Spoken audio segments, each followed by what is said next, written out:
Dear students, in this module we will talk about immigration oriented policies. We will look into the policies on overall levels of immigration. We will also talk about the policies on immigration of highly skilled workers.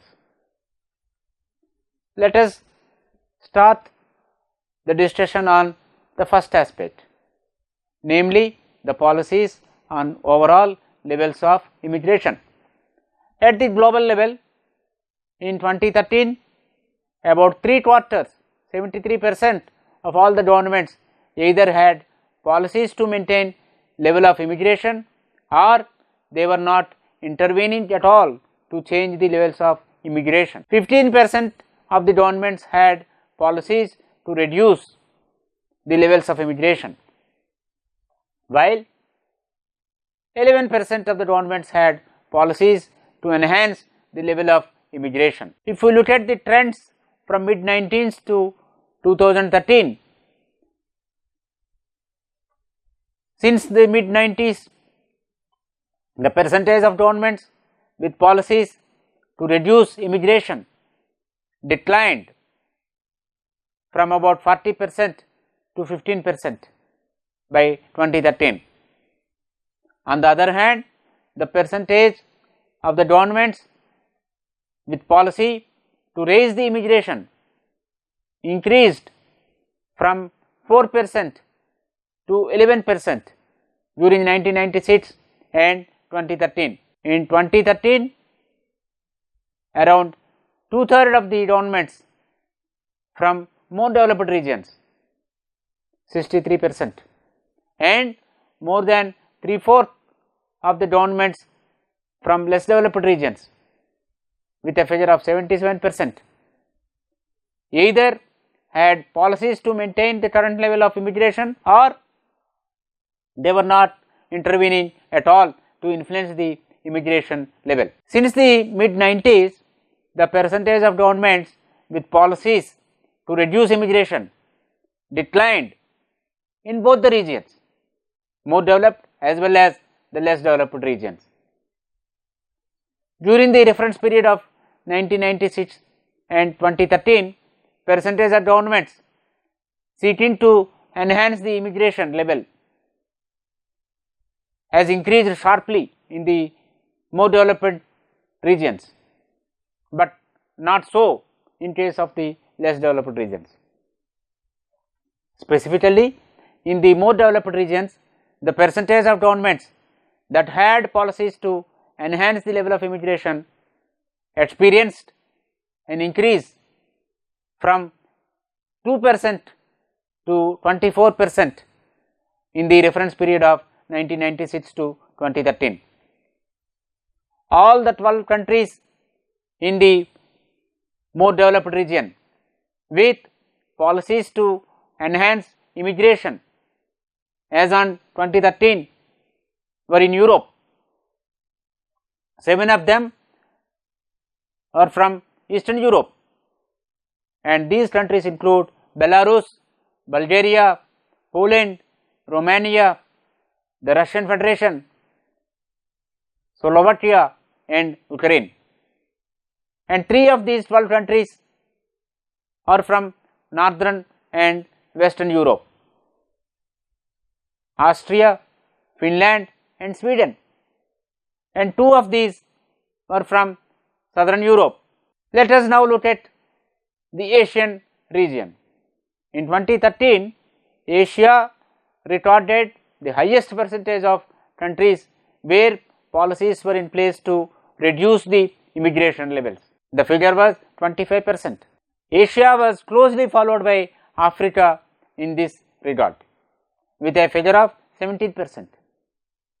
Oceania is the region where, as on 2013, governments in all except one country, that means 15 out of the 16 countries in the region, either had policies to maintain current level of immigration or they were not intervening at all to influence the current level of immigration. Migration policies and laws defined certain immigration categories attached to visas or permits according to the purpose of migration. This brings us to the issues relating to policy response of the governments with regard to immigration of highly skilled workers.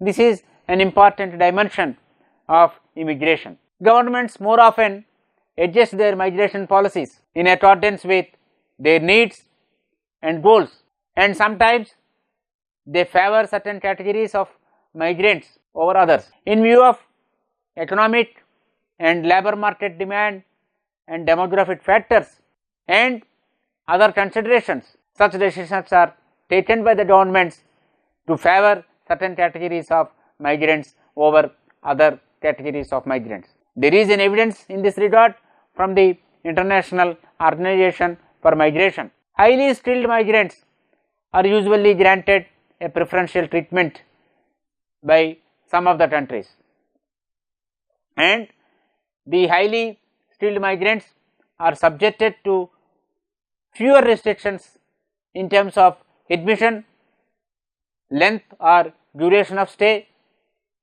change of employment, and admission of family members other than the immigrants. That means some of the governments do not have any restrictions on migration of the family members of the highly skilled workers compared to the family members of other migrants. The labor migration policies in the destination countries are becoming increasingly selective, and the policies bring in an element of favoring admission of international migrants with skills to be considered in case of any short supply. In the recent years, a growing number of countries have adopted policies to attract or facilitate entry of highly skilled workers. That means, in the recent past, more and more countries are adopting policies to attract highly skilled workers, or they are trying to facilitate entry of highly skilled workers into their countries. By 2013, out of 172 countries with available data, governments of 68 countries adopted policies to raise immigration of highly skilled workers, and 8 had policies to reduce the immigration of highly skilled workers, while the remaining 96 countries had policies aimed at maintaining the current level of immigration of highly skilled workers or had no relevant policies at all in place. The percentage of governments that had policies to raise immigration of highly skilled workers experienced an increase from about 22% in 25 to 40% in 2013. In 2013, the year for which international data on policies is available from the United Nations publications, policies to raise immigration of highly skilled workers were more commonly observed in more developed regions compared to the less developed regions, with the figures being 55% against 34%. Between 2005 and 2013, the percentage of governments that had policies to encourage immigration of highly skilled workers increased in both the regions, more developed as well as less developed regions, and including the least developed countries, and all the major regions of the world except the Northern America, where Canada and USA aimed at maintaining the current levels. Let us look at figure 1 that gives the government's policies to influence the current level of immigration in their country. The first panel gives the results for the more developed regions, while the second panel gives the results for the less developed regions. Let us look at the first panel that has information for the governments from more developed regions, and then the proportions are given in terms of governments with policies to raise the immigration levels at 3 different time points: 1996, 2005 and 2013. In 1996, 2% of the governments from more developed regions had policies to raise the immigration levels. This proportion increased to 8% by 2005, and it increased almost by 3 times by 2013 to a figure of 24%. That means, as on 2013, about 1/4 of the governments from more developed regions had policies to raise the immigration levels. Now let us move to the results relating to the less developed regions. In 1996, 34% of the governments had policies to reduce the immigration levels. This proportion declined to 25% by 2005 and to 16% by 2013. That means, in case of the less developed regions, there is substantial decline in the response of the governments in terms of policies to reduce the levels of immigration from the current level. Let us move to table 1 that gives the policy response of the governments to the current levels of immigration from 1976 to 2013. The policy response is in terms of acceptability of the level of immigration or unacceptability of the current level of immigration. The results are given in terms of number of countries as well as percentage of countries, and the results are also given for the world as a whole, for more developed regions, less developed region and the least developed countries. The data source is from the United Nations. In 1996, 23% of the governments felt that the current immigration level in their country was acceptable. This proportion increased to 35% by 2013. On the other hand, in 1996, 77% of the governments across the world felt that the current levels of immigration were not acceptable to them. This proportion declined to 65% by 2013. That means, in 2013, 65% of the governments across the world felt that the current levels of immigration were not acceptable to them. In the case of the more developed region, 46% of the governments felt that the current levels of immigration were acceptable to them in 1996. This increased to 67% by 2005 and 73% by 2013. The proportion of governments considering the current level of immigration as not acceptable was 54% in 1996. It experienced steady decline over the period of time. It reached 33% by 2005 and 27% by 2013. In case of the less developed region,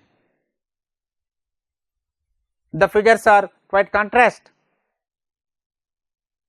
because 15% of the countries or governments from the less developed region in 1996 felt that the current level of immigration was acceptable to them, compared to the figure of 46% in case of more developed region, and none of the countries in the least developed countries expressed similar view, and the proportion of countries who felt that the current level of immigration is acceptable increased from 15% to 22% from 1996 to 2013 in case of less developed region. The proportion of governments considering the current level of immigration as not acceptable reduced slightly from 85% to 78%. By and large, the perception of the governments from less developed regions as well as the least developed countries indicates that the current levels of immigration were not acceptable to the respective governments. Let us move to figure 2. It indicates the intention of the government to encourage immigration of highly skilled workers classified by the level of development and presented for 2005 and 2013. In 2005, 22% of the countries across the world were having policy to encourage immigration of highly skilled workers, and this proportion got enhanced to 40% by 2013. That means by 2013, 40% of the governments across the world were having policies to encourage immigration of highly skilled workers. In case of the more developed regions, the figures were the highest in both the reference years, and then the proportion of governments with policies to encourage immigration of highly skilled workers increased from 41% to 55% during 2005 and 2013. On the other hand, similar kind of response was much lower in case of the less developed regions as well as the least developed countries.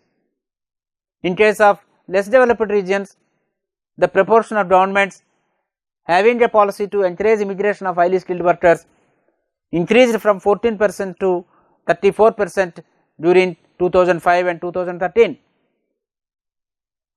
Whereas in case of the least developed countries, the increase was from 6% to 21%. Let us look at table 2. The governments with policies to encourage immigration of highly skilled workers classified by level of development.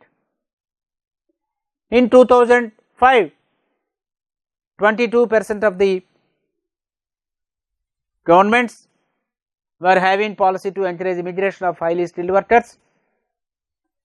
It moved to 40% by 2013, and in case of the more developed regions, it moved from 41% to 55%, and in case of the less developed regions, it moved from 14% to 34%.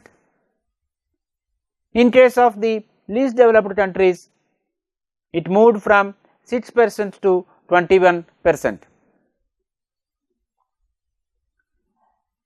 Now let us look at the table 3 that gives the government's policies on immigration of highly skilled workers by level of development.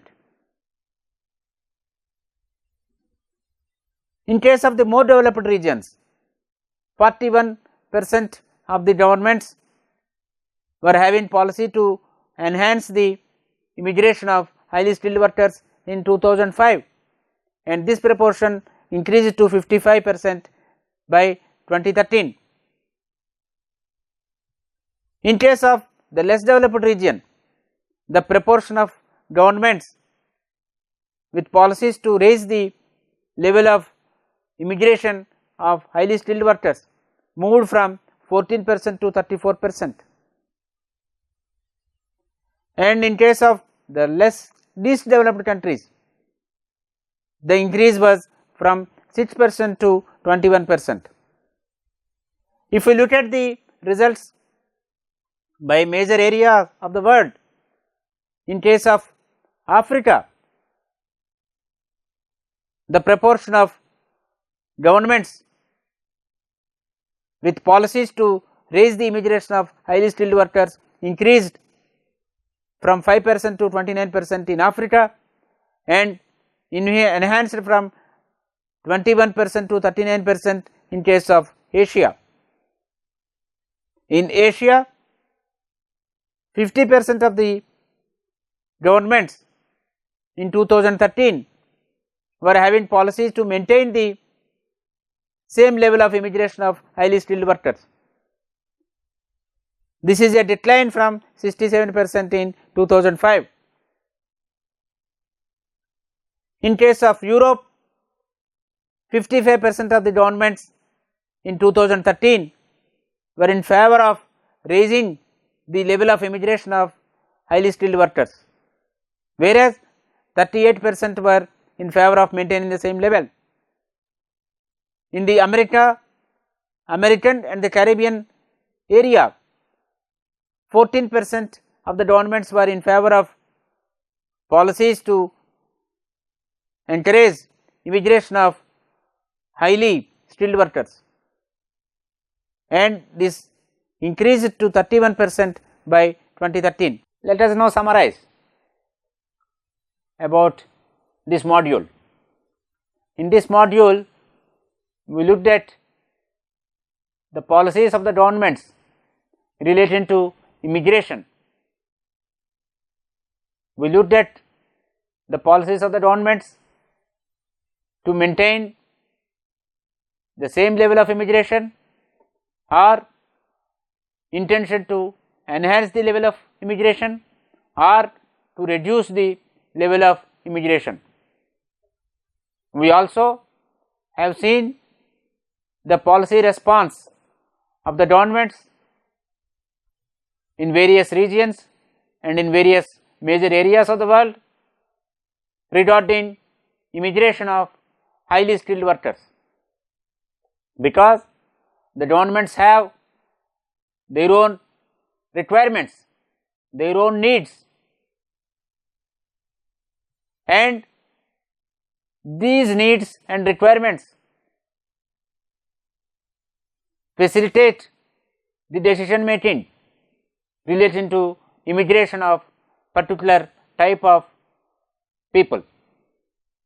As regards the first aspect, regarding the current level of immigration, 3/4 of the governments as on 2013 had policies to maintain the level of immigration, or they were not intervening.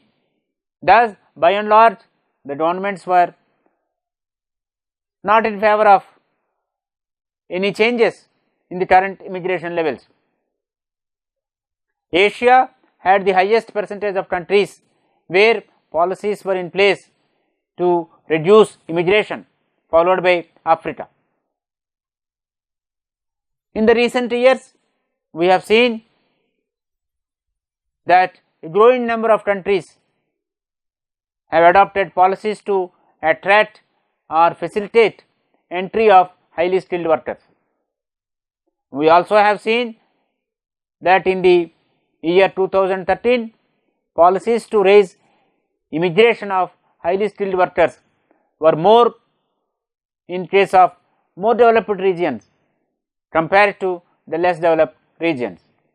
We have seen the response of the countries and governments from various major areas such as Asia, Africa, Europe, Northern America and Oceania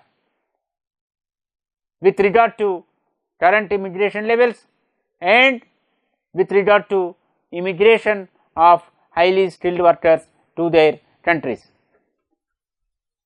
This module has helped us to understand the policy response of the governments with respect to immigration and related aspects. Thank you so much.